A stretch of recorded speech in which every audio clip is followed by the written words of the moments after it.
Hallelujah. सभी को जय यीशु। मेरे प्रियो, आज का वचन कहता है, नीति वचन अध्याय 6 वचन संख्या 6 में हम देखते हैं, हे आलसी। क्या कहता है? हे आलसी, तूने चींटियों के पास जाओ और उनके कामों पर ध्यान दो और बुद्धिमान हो। क्या कहता है? तुम चींटियों की काम को ध्यान दो, ध्यान से देखो। हालेलुया। आज हमें प्रभु यीशु का वचन हमें उस चींटियों के समान हमें परिश्रम करने के लिए सिखा रहा है। इस नीति वचन से हमें प्रभु यीशु की वचन से हमें यही सीख मिलता है। स्वयं क्या है प्रभु यीशु को वचन में? हाँ मेरे प्रियो, हम देखते हैं नीति वचन में, उसमें कहा गया है,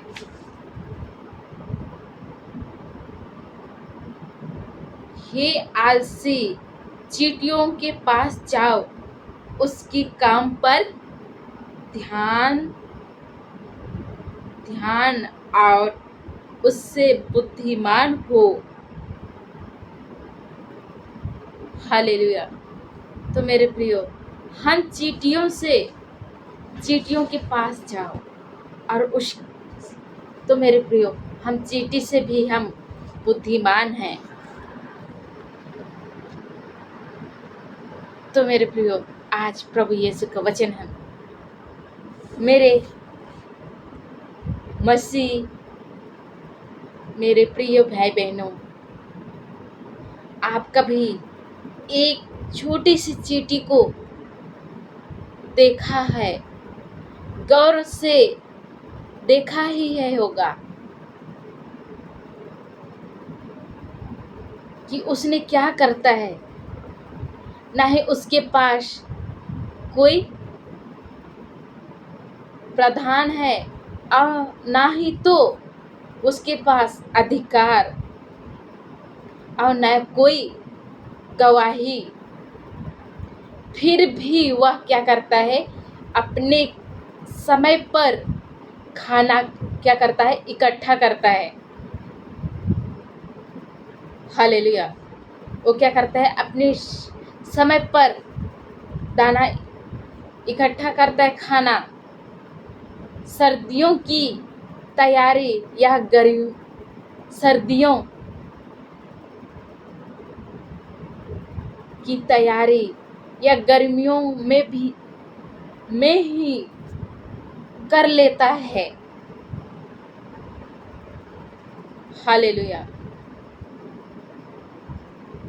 हमें बाइबल हमें सिखाती है, यहाँ कहता है, हे आलसियों, हे आलसी, तूने चींटी को देखो। क्या कहता है? चींटी को देखो और वाह बुद्धिमान बनो। चींटी हमें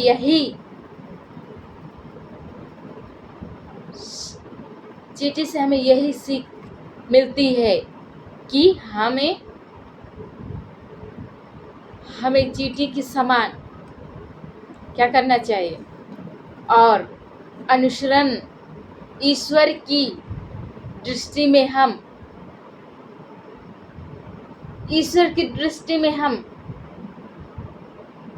उसकी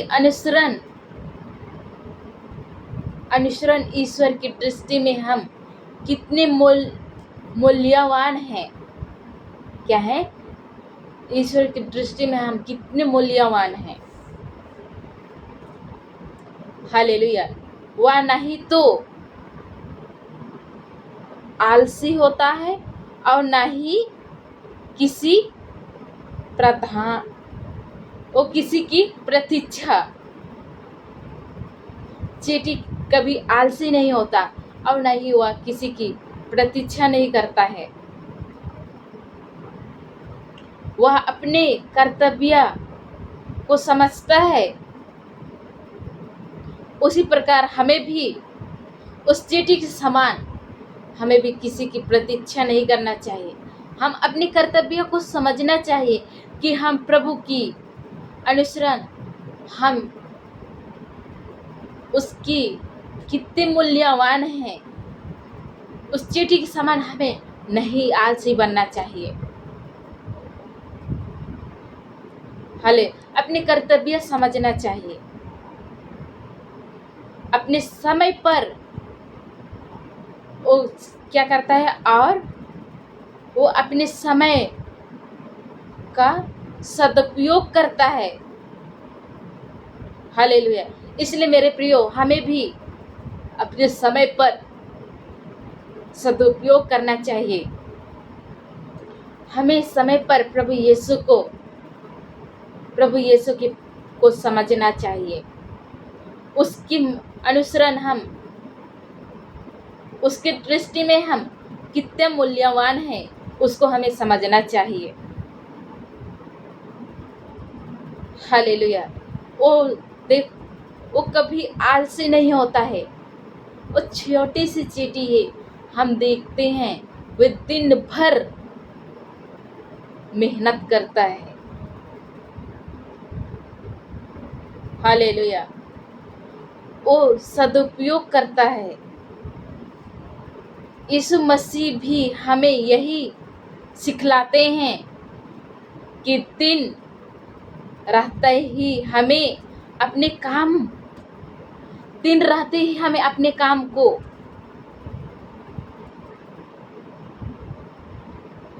हालेलुया, हमें अपने काम को क्या करना चाहिए? अपने काम करना, क्योंकि वह रात आ रही है। जब उस रात आ जाएगी,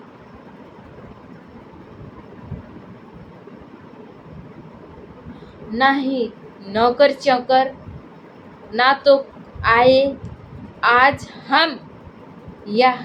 आज हमारे प्राण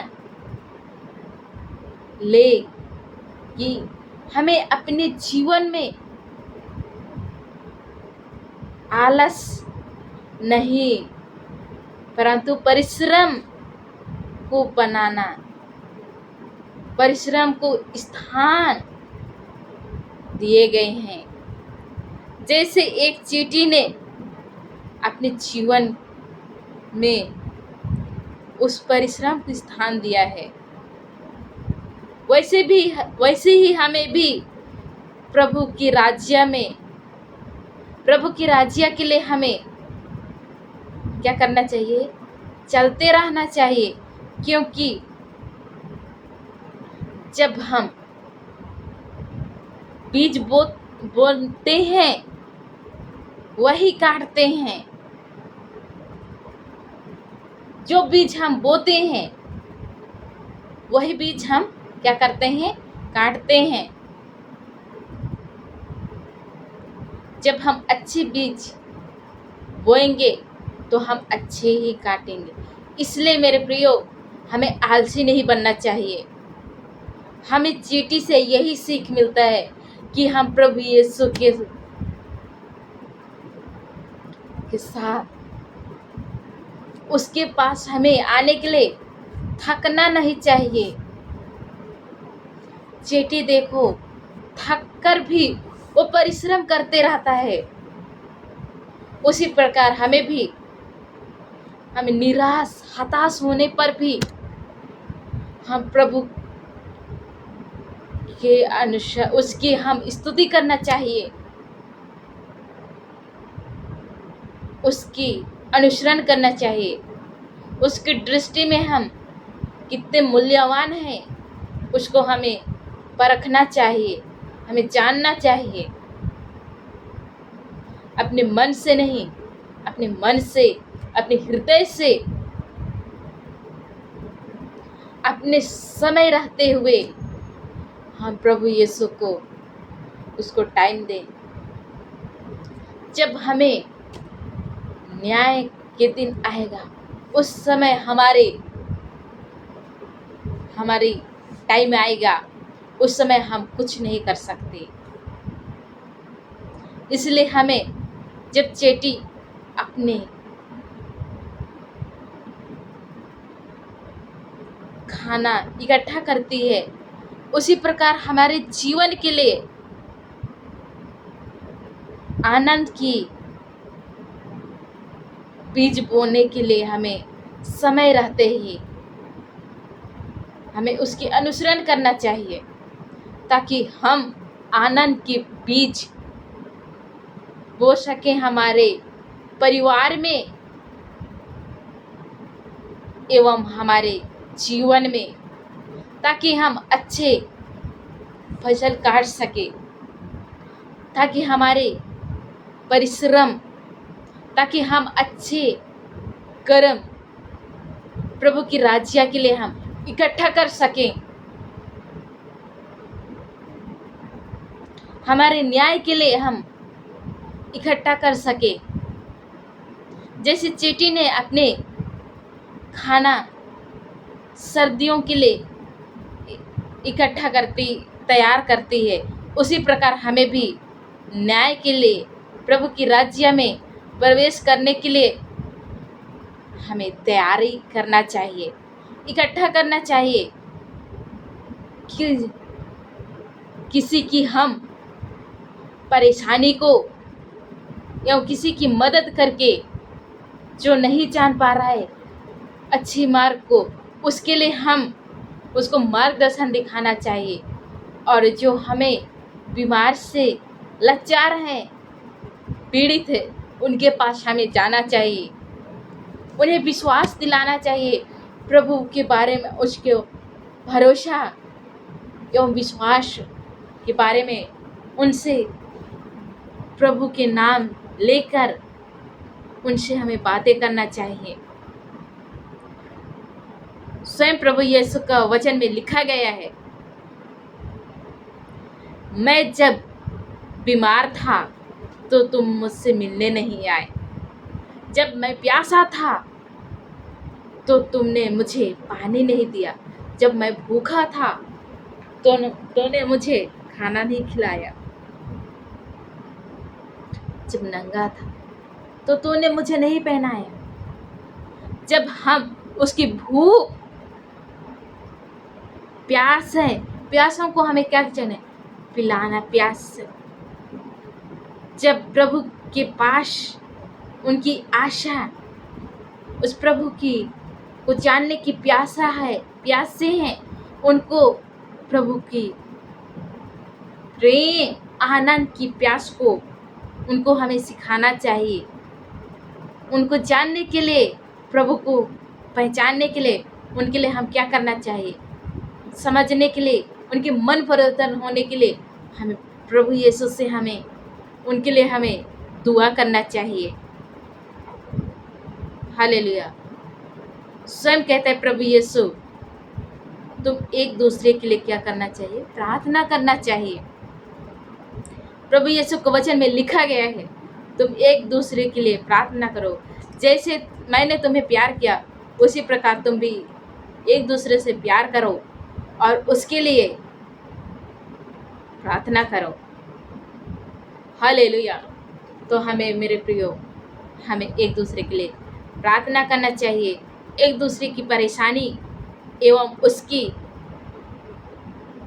प्यासे भूखे को हमें उसे सिखाना चाहिए। जैसे हमें आज का वचन हमें सिखाया है, नीति वचन अध्याय 6 वचन संख्या 6, उसमें स्वयं हमें किससे तुलना किया है? चींटी से। उसके समान हमें आलसी नहीं बनना चाहिए, उसके समान हमें परिश्रम करना चाहिए, ताकि हम प्रभु के राज्य में प्रवेश करने के लिए हमें पहले से तैयार रखना चाहिए। जैसे चींटी ने अपने भोजन इकट्ठा करके रखा, उसी प्रकार हमें भी प्रभु के राज्य में प्रवेश करने के लिए हमें पहले से तैयार रहना चाहिए, तैयारी करना है। हालेलुया। ना कि आलसी बने। हमें प्रभु के पास उसके अनुसरण एवं उस प्रभु यीशु की दृष्टि में हम कितनी मूल्यवान हैं उसको जानने समझने के लिए आइए, मैं सभी भाई बहनों के लिए मैं प्रभु यीशु से मैं दुआ करती हूँ। हे प्यारे प्रभु, आपकी बेटे बेटियों को खुदा ब्लेस कीजिए ताकि वे लोग आपकी राज्य में प्रवेश करने के लिए तैयारी करने पाएं। हालेलुया। उन्हें जानने समझने के लिए बुद्धि ज्ञान विवेक दीजिए ताकि वे लोग अपने राज्य में प्रवेश करने के लिए वही पहले से तैयारी हो जाए, जो अच्छी फसल बोने पाए अपने परिवार में, अपने जीवन में। हालेलुया।